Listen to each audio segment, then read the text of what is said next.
Hi guys, and welcome back to my channel. The case that I'm going to be looking into today, boy, is it a doozy, is the case of Darlie Routier. Some of you may have heard it, some of you may have strong opinions about it, some of you may have never heard of it, and I would love to know what on earth you think is going on in this case, because it is very much 50-50. Some people believe guilty, others believe innocent. So yeah, I'm going to go through everything and try and remember everything, because this case is huge. There's a massive rabbit hole to go into, and there's just, I don't know, there's just so much on it. Oh, that's tickling me. So yeah, I'm going to try and put everything in. If I miss anything, please let me know in the comments, and I apologise. But yeah, this case was suggested by CD, so thank you for that. I appreciate any suggestions you guys have. And of course, if you do have any more, please do let me know.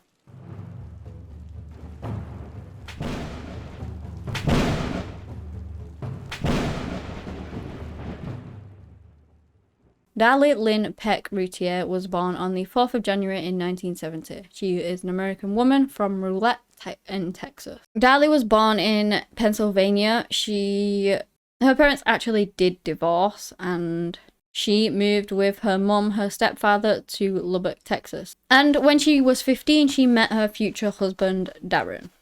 They got married in 1988.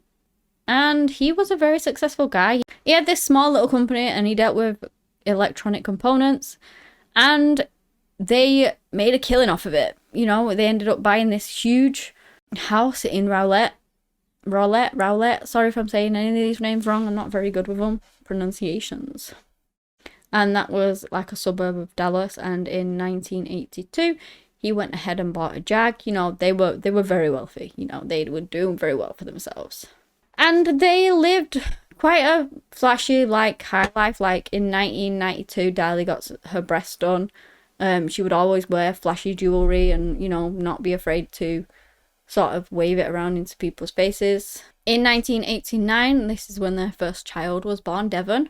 In 1991, Damon came along, and then in 1995 was Drake. And they seem to just be a happy, loving family. Sadly, though, I don't know whether they were, like, living beyond their means or something. Like, I don't know, spending maybe too much money on what was coming in. But his business did start to struggle, and they got into financial difficulty by, like, 1996, I believe.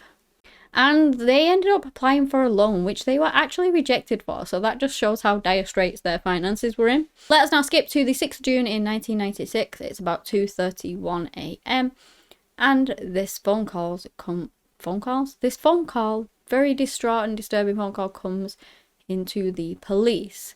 It literally, this case is a proper mind bender, like, I don't know, one of those murder mystery things. That's what it reminds me of, anyway. But yeah, anyway, this is the recording. 911, what is your emergency? What?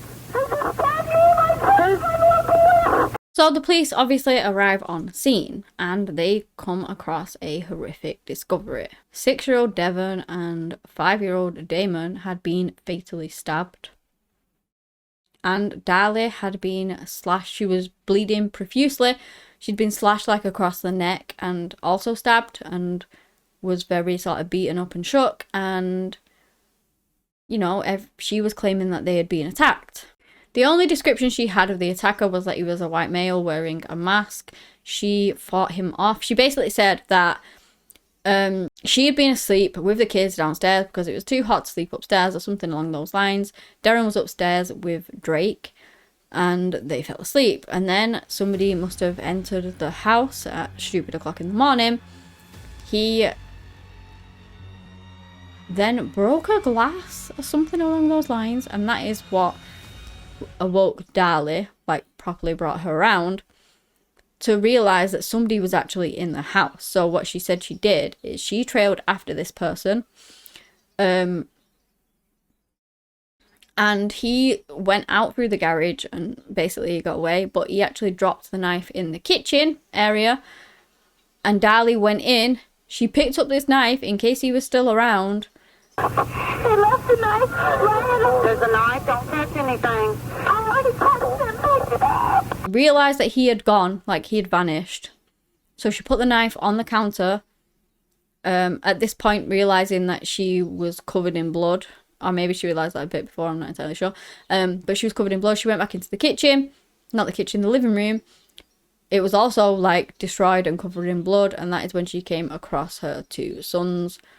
One was, you know, deceased. And the other was still clinging onto life. But in a very, very bad way. She obviously screamed for Darren. He came down. And he then ran over to Devon, who was sadly deceased. You know, he tried to get him to respond, but there was just no response whatsoever. And so he started trying to give Devon CPR.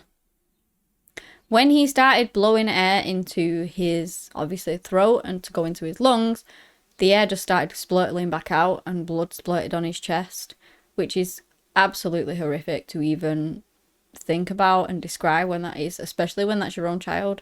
I mean, it's awful for us to think about, and that isn't even our kid, do you know what I mean? It's absolutely heartbreaking. But yeah, because the air was escaping, he then tried to blow into the holes in his chest just to try and get some air in his lungs, which of course sadly did not work. So then he decided to hold his hands over the holes in his chest and then continue to try CPR. Or the other way around. I think it was the other way around, actually. This is, of course, when Darlie was on the phone to the police. Darren then ran over to Damon, who was, like, a little bit further away. I believe it only took the police, like, 3 minutes to get there, you know, after the 911 call. And they rushed Darlie to the hospital. One of the boys was still alive when the police got there. Damon was the one who was actually still alive by the time the police and the paramedics got there. And there's a lot of speculation as to Darlie around this. Like, the officers said that she didn't really show concern to her boys. They asked her to get a towel. I believe she'd already said that she put a towel on him, but when the officers came, there was no towel on him. And so they asked her to go and get a towel, and she just didn't. She just, like, ignored them and just didn't seem concerned with the boys at all. But like I said, she was bleeding profusely from her wounds as well, and she was also on the phone to the dispatcher still, I believe. When the police actually arrived, they did find that one of the outside screens had been cut with a knife in, like, a triangle shape, and that they were thinking that that's possibly where this person got in and how they gained entry.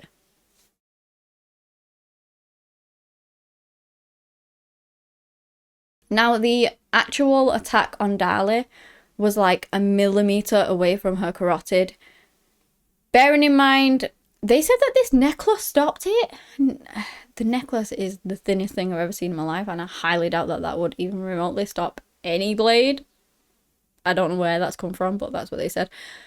But, you know, it was a very deep slicing wound. It kind of sliced down here, and it also hit here too.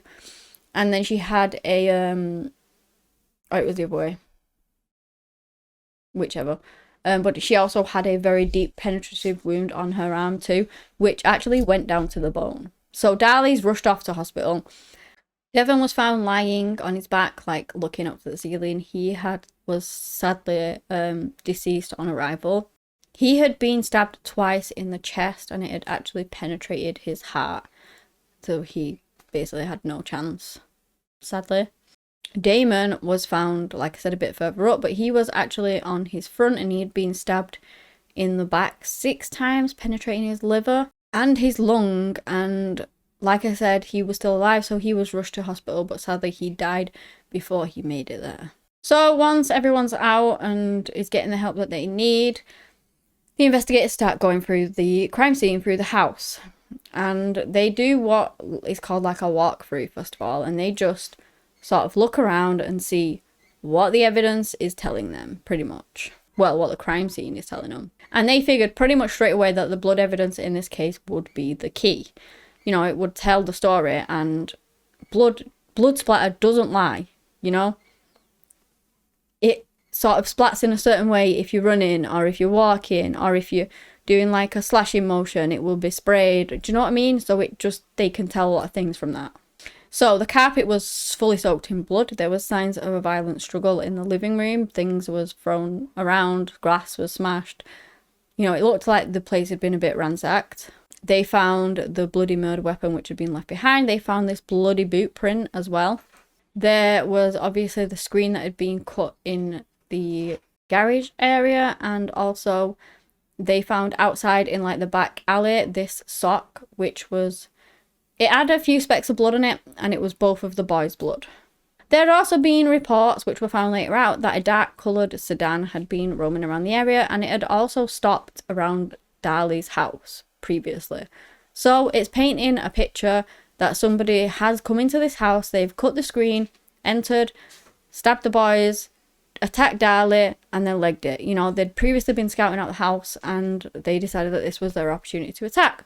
Now, one of the main problems with that was, as well, is that this was definitely not a robbery, because Darlie had, like I said, flashy jewellery, and it was all out on the side, and nothing had been touched. It was all still there. But let's just say that that wasn't the motive behind it, at least. Darlie was taken to hospital. She was stitched up, and within 4 hours, the police officers did go down, and they went and spoke to her. She was clear-headed, spoke with a clear mind, apparently, according to them, and she basically said a story which was different to the one she'd already told them. So her story has changed already, and things do change, don't get me wrong. They shock, you know, you might get details slightly different, but the whole story doesn't change like that. It doesn't change dramatically. That wasn't the only thing that was worrying the police officers, because, like I said, the blood is going to tell the story in this case. Well, she's saying that she was attacked on the sofa, right? Well, you go to the sofa and there's like spots of blood. She would have bled a lot from the wound in her neck and her arm, and yet there's not much blood on the sofa. If she was attacked on the sofa like she claimed she was, and she fought off this attacker, there was no damage to it whatsoever. There was no blood on it or around it. If somebody had like slashed at her neck in that area, there would have been splat wounds, like long thin lines where it would have sort of splatted, and again, there was nothing like that. Then we come to the broken glass. She said that she heard the glass break, and then she ran in there after them, basically. But she kind of didn't, though, because she had blood all over her feet, obviously. There's blood everywhere. So the blood was put on her feet, which left bloody footprints. Her bloody footprints was under this glass. So they were under it, and the glass had smashed on top of it, and the glass had no blood in it whatsoever. So the glass had broken after she ran in there, but she's saying that it broke before she did. But then she never had glass in her feet. The bloody footprints were under the glass. It was all very strange. Not only that, she said that the attacker went into the kitchen or the utility and dropped the knife, right? Tests were done on this kind of knife with blood on it. Well, not blood, but some sort of substance mimicking blood. And they did tests and they dropped it on the floor. Now, every single time, it kind of bounced twice, which is never another, but it left like a triangle sort of mark as to where it had dropped, and the blood had dropped off of it in the shape of the knife. Well, there was never any of that found there either. What they did find, though, was kind of big blood splatters, as if somebody had been stood there, say with a knife that was dripping with blood, and just stood there with it just slowly dripping off. There weren't long movements of blood, as if somebody covered in blood is running through the scene or anything like that. There was just, the evidence didn't match up to what Darlie was saying. They also looked into this sock. They found in the toe of the sock that it had a lot of Darlie's DNA in it. I believe it was Darren's sock, so it was from like his tennis shoe. But like I said, this sock had the boy's blood on it. But the only DNA evidence in or around this sock was the boy's blood, but also Darlie's too. So if this killer had maybe taken that sock to, I don't know, maybe they decided to plant it and dabbed some blood on it. I don't know why you would even do that, but say that they did. Maybe that could be the case, but otherwise people have speculated as to whether somebody used this as like a glove, and that's how the boy's blood got on it. I don't know, but the only DNA found on that was Darlie's. There was never any bloody fingerprints or any other anything around there. That bloody boot print that I told you about earlier, well, there was also an explanation for that. It was actually one of the people first on the scene's boot print. They, you know, trodden in some blood in the chaos of it all and left behind that bloody print. Because what they do is they take an imprint of everyone's shoes who's going to be on the scene or has been on the scene. And obviously, if that is then left behind, they can be like, oh, well, that's theirs kind of thing and rule it out. That's what they did. And it turns out it was one of the officers or the paramedics. So that wasn't like an intruder's boot. It was one of theirs. Not only that, they found that the knife that cut the garage screen was sat in the kitchen block in her kitchen. Basically, they tested everything in there, obviously, and they found a fibre on it, and that fibre was linked to the screen. So it seems like somebody had used a knife inside the kitchen to cut the screen. Well, how are you going to do that if you're outside and that's your way in? You're going to have to find a different way in, go and get the knife, cut the screen from the inside, put the knife back. It doesn't make any sense whatsoever. So it was just very, very strange. Everything was very strange. Then Darren's acting strange too. Honestly, this case is crazy. Apparently, he actually said to one of the officers, I don't know whether this was immediately. Maybe he was in shock. Who knows? But he was going on about how beautiful Darlie was and how beautiful her breasts were and things like that, which I just found very obscure. Very, very obscure.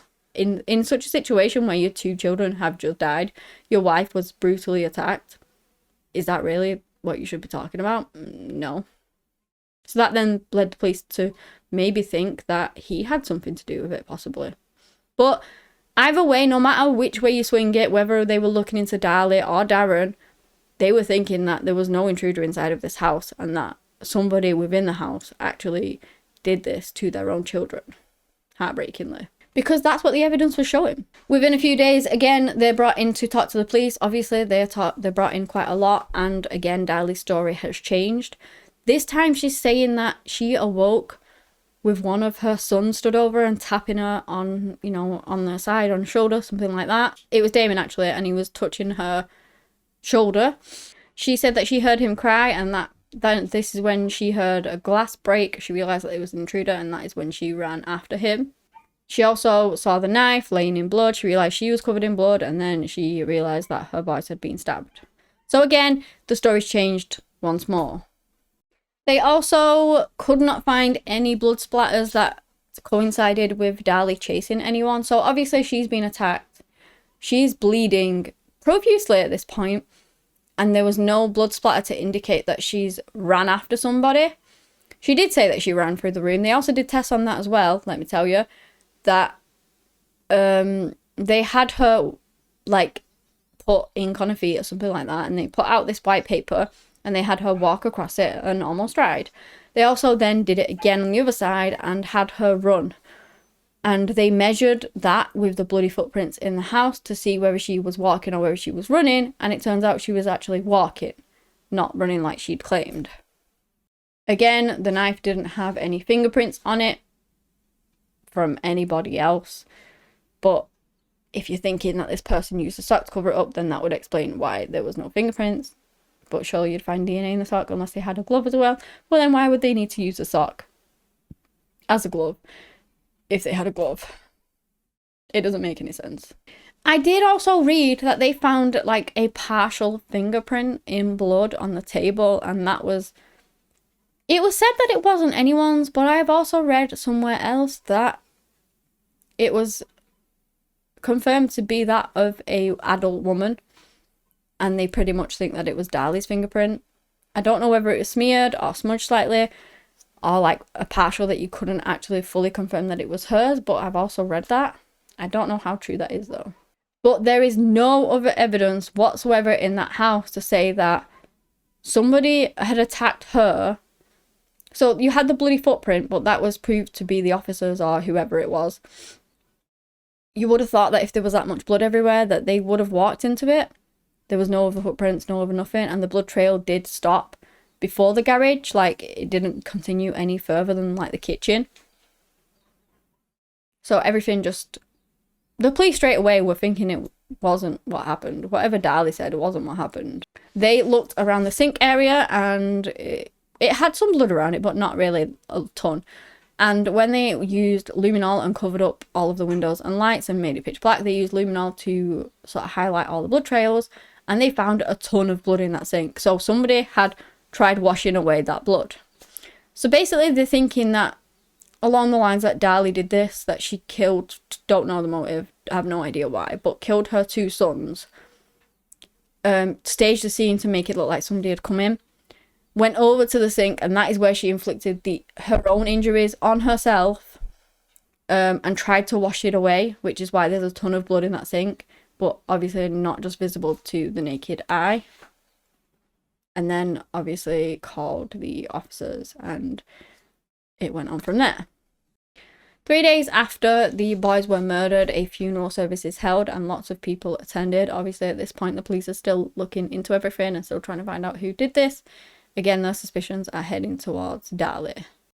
And the thing is, they didn't want to think that a mother could kill her 2 children like that, but it was just that the evidence was pointing towards that, and so what else could they think? More evidence came to light that, you know, on the evening that Darlie and Darren said their good nights and she slept downstairs, that it wasn't all as amicable as it seemed. Maybe there had been some sort of argument or something like that. They weren't on the best of terms at that point. And of course, I've already told you that they were struggling financially. Darlie had struggled with depression after the arrival of Drake. She had also written in this book what looked like it may have been a note to her children in an attempt after she was going to make an attempt on her own life.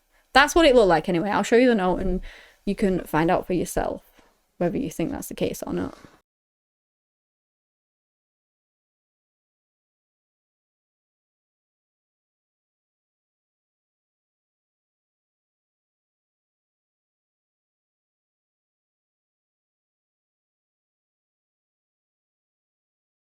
Then 8 days after the murder, a birthday party was held by the gravesite of the boys.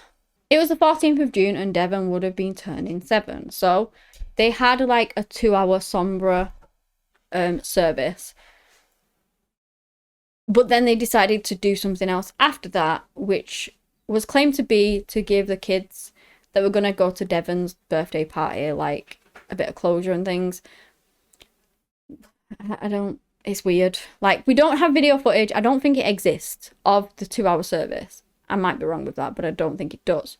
But the video footage was recorded for the news that does exist, and it's the infamous clip of basically Darlie not showing any emotion whatsoever in the terms of devastation that her 2 sons have been taken away from her, but chewing gum quite happily, spraying Silly Spring all over the graves of the kids as if it was an actual birthday party, as if 8 days ago they hadn't been brutally taken away from her. She looks like she doesn't have any emotion, no sadness whatsoever.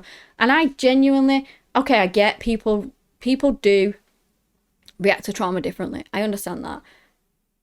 And I mean, I can't say because I've not been in that situation. But what I can say is I really don't think that I would ever remotely react like that.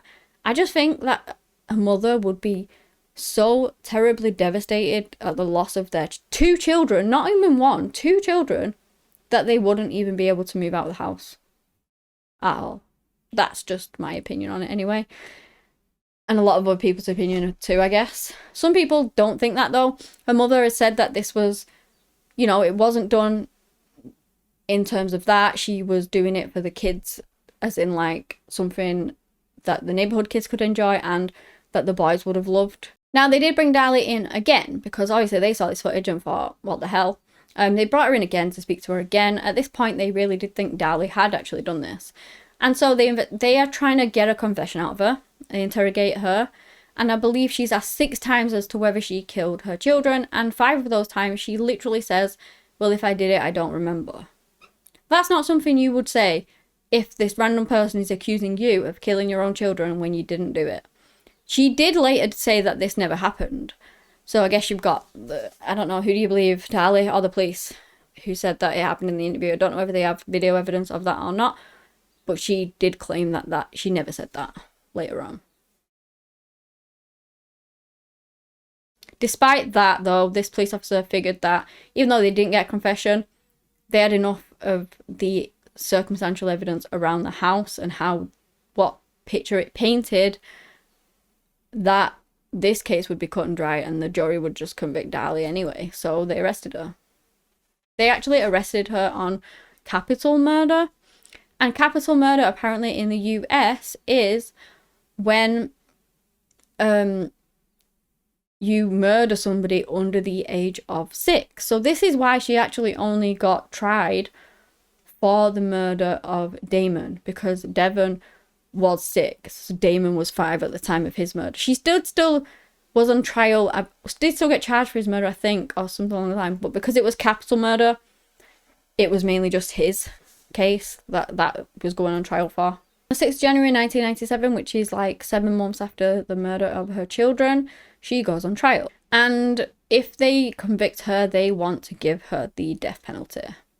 Now, let me just say as well, like, the prosecution are obviously going against the blood evidence and all of that and saying that it points towards nothing that Darlie said. She changed her story numerous times. They also said that they felt like her wounds were self-inflicted. The defense basically combated with, she is actually right-handed and her wounds were done with the left hand. Somebody did seek medical advice to see whether she could actually do that herself, and she could. They said that she could have done. They didn't say that she did, but they said that she could have done. So she could have just done it with her left hand. But she was actually right-handed. They went on to say that how she said she run through the room and she walked, how the blood trail stopped, how none of the evidence left, like, pointed that anybody else had been inside of that house, apart from the parents and the kids. They also found on the back of her nightie there was one blood splatter from one of the boys' blood, and they didn't have a clue how that got on there, but then somebody did a reenaction as if she was actually using the knife and then pulled it up above her shoulder. The blood could have dripped down then, but then the defense was saying, like, you know, there could have been cross-contamination. Somebody could have pulled glove off and splattered a bit of blood on it or something like that. And then, of course, the jury was shown the infamous silly string video. They were shown that several times. They weren't shown the other 2-hour service or two. Like, I don't think that there was a video of that, so maybe that's why they weren't showing it or whether, I don't know. But they were basically looking at this video and thinking that that is not how a mother reacts. And I think that that did highly influence them, to be honest. If Darlie actually did this, she didn't have a lot of time to do it in. Like I said, one of the boys was still alive when they actually arrived. Now, they said, medical professionals, that his wounds were only survivable for a maximum of 9 minutes. The 911 call lasted 6, and, you know, the police obviously arrived like a minute after that, I believe. And that barely left like 2 minutes for Darlie to attack the boys, head for the garage, cut open the screen, jump out of that, go over the back to run 75 yards down the alley, drop that sock off with the blood on it, run all the way back to the house, clean up a little bit, smash things around to make it look like an intruder. She also then went to the sink and stabbed herself, which was where all the blood was from. And that just isn't a lot of time to do all that, pretty much. Darlie was actually found guilty for the murder of her son, and she was given, well, both of her sons, but obviously there was the capital murder of the youngest boy, and she was actually given the death penalty by lethal injection. Let me tell you here as well, Darren has basically always said that his wife was innocent. Never once did he believe that she had killed their boys. She has claimed her innocence forever, since she was convicted. She still claims that somebody broke into her house and killed her boys. They did also find some sort of inkling that Darren was trying to do like a scheme to, like an insurance fraud kind of thing, to get somebody to break into the house and make it look like they stole some things and whatever, and then they could claim their insurance because obviously they were broke. There was never any proof that he actually did that, whether this was the case and this is what happened, and these people that broke in because he told them to came across bodies and just murdered them. But why would they kill 2 boys and not leave the woman alive who was the one that could potentially identify them? I do not know. There was also speculation as to whether Darlie had done this for insurance fraud. The boys were insured. They did have life insurance, but it was only for like 10 grand. And whereas her husband was like 800,000, I think, dollars. That's what he was insured for. So you'd think that if it was for money, she would have opted him and not them. Whether she was depressed, stressed, this was just, I don't know. There was also something that came up with regards to, you know how I said, like, the kitchen knife, which was a massive thing that had cut the screen open. Well, the fibre actually found on that could have matched the mesh screen, but it also could have matched, you know, the brush that they used to dust for fingerprints? It could also be a match to that, so that could explain that. There's just so much in this case that you just don't know whether... I don't know. The jury, after actually convicting her as well, some members have said that if they weren't showed that video of the silly string so much in the trial, and maybe the other half of it, that they may not have convicted her, and they probably wouldn't have convicted her. It's so difficult because there was literally no other evidence that an intruder had been in. But can you say, without a doubt, that Darlie... Can you prove, beyond reasonable doubt, that Darlie killed her own children? Beyond reasonable doubt, I would say no. I don't think you can prove that. And if you could, this case would just be open and closed. A lot of the evidence points towards there being no intruder inside. Don't get me wrong. And I genuinely, if we're talking about my opinion here, I think she did it. That's an awful thing to think about, but I genuinely do think that she did it. But there are a lot of people out there who believe she is innocent and she is wrongfully convicted. And that's because of all of these different things that don't line up with how the police are saying it went down. Do you know what I mean? So there is reasonable doubt there. You're not supposed to be able to find someone guilty when there's reasonable doubt, and I genuinely think that there is reasonable doubt. I would love to know what your guys' opinions on it, because I just found it so fascinating when I looked into all of this. Like, there's so much stuff what could say she either did it or she didn't do it, and it's just madness. I do know that Darlie and Darren eventually got a divorce. Obviously she's on death row, so he decided to finally move on. He got remarried. He did lose custody of Drake because of the support that he had for his wife. He didn't believe she did it, and so he did actually lose custody of Drake. And they're all moving on with their lives while Darlie is stuck in prison on a death sentence. She still claims that she did not do it. I don't know. I genuinely don't know. There's a lot of things that make me believe she did, but then there's other things that like nag at my mind that make me think maybe she didn't. Maybe this person, maybe somebody did come in and they were just so good at hiding everything. I don't know. That she's either in exactly where she should be, or she is an innocent person in jail. And this is a complete case of like wrongful conviction, which does happen, obviously. I would love to know what you guys think. Please do tell me in the comments below. Do you think she did it? Do you think she didn't? As I've already said, personally, I think all the evidence speaks to that she did. But again, just my opinion on it. But yeah, that is the end of this video. If you guys have enjoyed, please leave a thumbs up and subscribe to the channel if you want to. Anyway, that's all I have today in the case of Darlie Routier. Thank you so much for watching, and until next time, bye.